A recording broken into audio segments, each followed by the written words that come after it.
Assalamualaikum and welcome to Mehdi's Academy. I'm your teacher Syed Mehdi Kazmi and जैसा कि मैंने आपको पहले ही बोल दिया था कि सिंध मेडिकल फैकल्टी की टेस्ट कहाँ से आती है और कैसे आती है।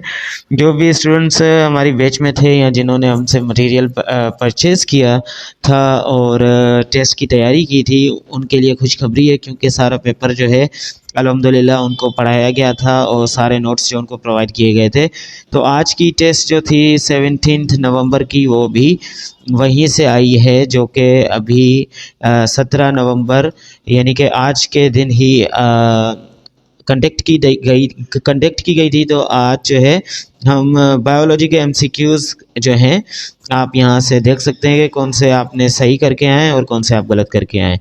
तो आइए शेयर करते हैं आपके साथ सिंध मेडिकल फैकल्टी की टेस्ट। सबसे पहले हमारे पास बायोलॉजी सेक्शन आएगा, उसको सॉल्व करेंगे। देन अलग-अलग सेक्शंस हमें जो है वो मेरी टीम लगी हुई है एडिटिंग में, तो वो जैसे ही एडिट हो जाते हैं वो हम आप तक प्रोवाइड करेंगे। तो क्वेश्चन नंबर 1 था animals without a backbone are called.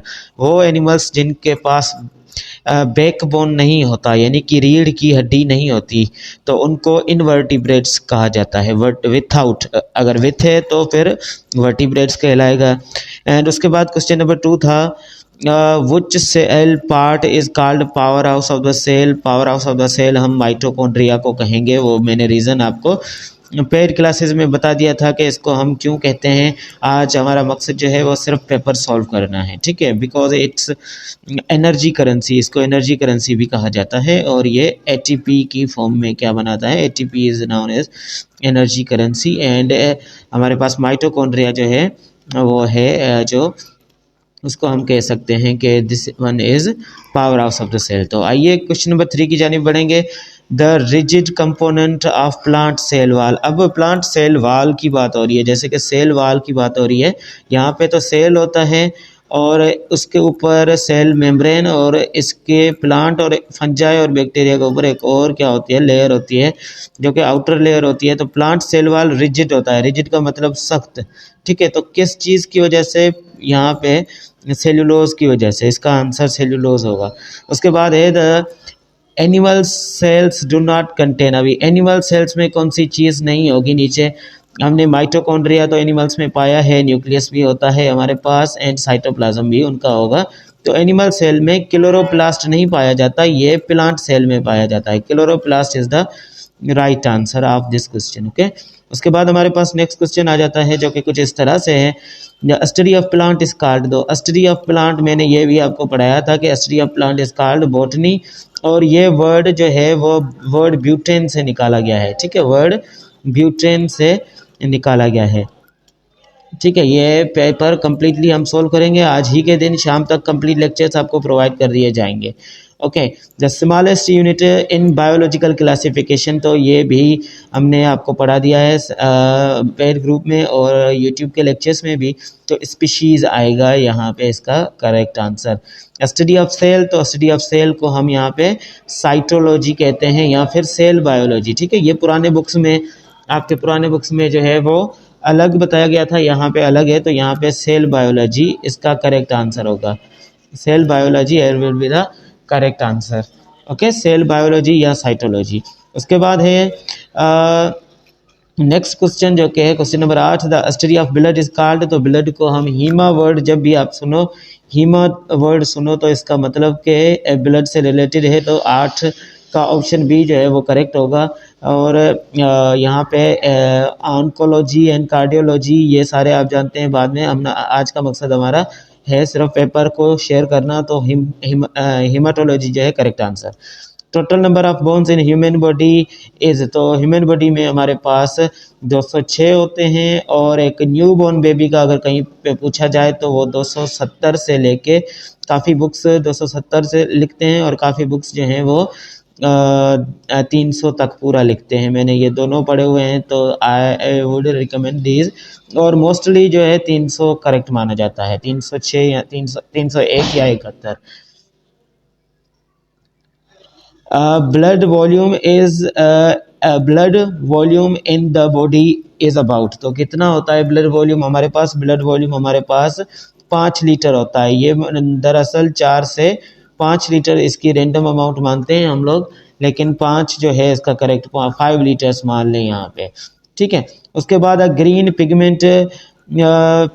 Pigment in plant is called तो क्लोरोफिल, जहाँ पे फोटोसिंथेसिस होती है और प्लांट अपना खाना बनाते हैं। उसके बाद नेक्स्ट क्वेश्चन आपके साथ शेयर करें तो protein is made up of, protein के मोनोमर्स जो हैं यानी कि छोटे यूनिट्स जो हैं, स्मॉल यूनिट्स जो हैं वो अमाइनो एसिड्स हैं। 20 type of amino acids make hundreds of thousands million जो है वो प्रोटीन के बनाते हैं मॉलिक्यूल्स, ठीक है।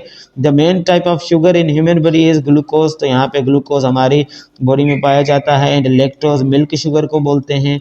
एंड फ्रक्टोज जो है हमारे पास फ्रैक्टोज फ्रूट शुगर को बोलते हैं। और सक्रोज जो है फ्रैक्टोज और हमारे पास ग्लूकोज का मिक्सचर होता है सक्रोज, ठीक है। उसके बाद नेक्स्ट क्वेश्चन में है जो the study of heredity is called, तो जेनेटिक्स, ये भी आपको मैं क्वेश्चन सारे क्लियर करवा चुका हूँ। And the question 15 is the number of chromosomes in a normal body cell is 46, ठीक है। नॉर्मल बॉडी में 46 होगा।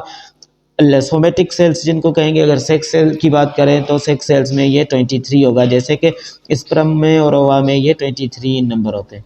उसके बाद हमारे पास नेक्स्ट चीज़ को अगर हम देखें, the smallest biological molecule is water, water is smallest biological unit, ठीक है। Water is smallest biological unit. यहाँ पे ग्लूकोज, ऑक्सीजन एंड जो है smallest biological molecule is glucose, carbon dioxide gas है नहीं है, ऑक्सीजन बायोलॉजिकल मॉलिक्यूल नहीं, ग्लूकोज भी नहीं है, ये कार्बोहाइड्रेट में आ जाता है, तो water is the correct answer, okay. उसके बाद है next question the 17 the number of isotopes of hydrogen, तो हाइड्रोजन के 3 होते हैं। उसके बाद जो है the number of sodium atom in NaCl, तो 1 इसका करेक्ट आंसर है। And natural gas mainly contain, natural gas को मीथेन बोल सकते हैं। इसका फॉर्मूला अगर पूछा जाता, पिछली बार फॉर्मूला पूछा जाता तो CH4 इसका फॉर्मूला था। एंड यहाँ पे अगर ये क्वेश्चन पूछा जा रहा है तो इसका आंसर ये है। और उसके बाद हम न्यूक्लियस ऑफ एन एटम, तो कंटेन एटम कंटेंट्स, तो यहाँ पे न्यूट्रॉन्स और प्रोटॉन्स आएंगे। न्यूक्लियस ऑफ एटम का एक एटम है तो यहाँ पे हम एटम ड्रा करेंगे, इलेक्ट्रॉन यहाँ पे आएगा और प्रोटॉन और न्यूट्रॉन जो होते हैं वो क्या पे होते हैं, यहाँ पे प्रोटॉन, और ये पॉजिटिव होते हैं क्योंकि ये न्यूट्रॉन न्यूट्रल हैं, इसीलिए यहाँ पे न्यूट्रॉन्स को सही नहीं किया गया, लेकिन ये दोनों जो हैं वो न्यूक्लियस में आ जाते हैं। उसके बाद हमारे पास द नेगेटिवली चार्ज पार्टिकल कौन सा है, इलेक्ट्रॉन्स होते हैं negatively charge particles, okay.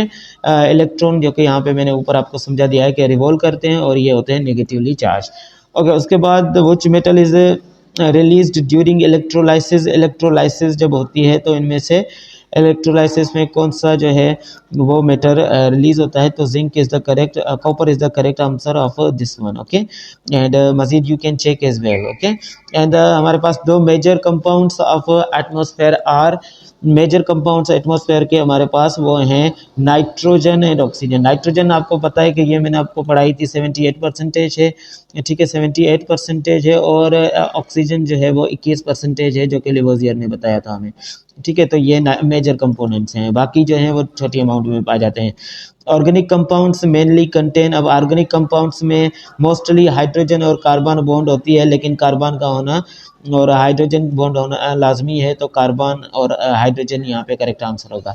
The most commonly solvent in nature, most common solvent जो है वाटर जो है, most common solvent in nature is water. तो ये था आज का पेपर। इंशाल्लाह मज़ीद वीडियोस के लिए सब्सक्राइब करें, शेयर करें और लाइक करें। And thanks for watching my video. Take care, अल्लाह हाफिज़।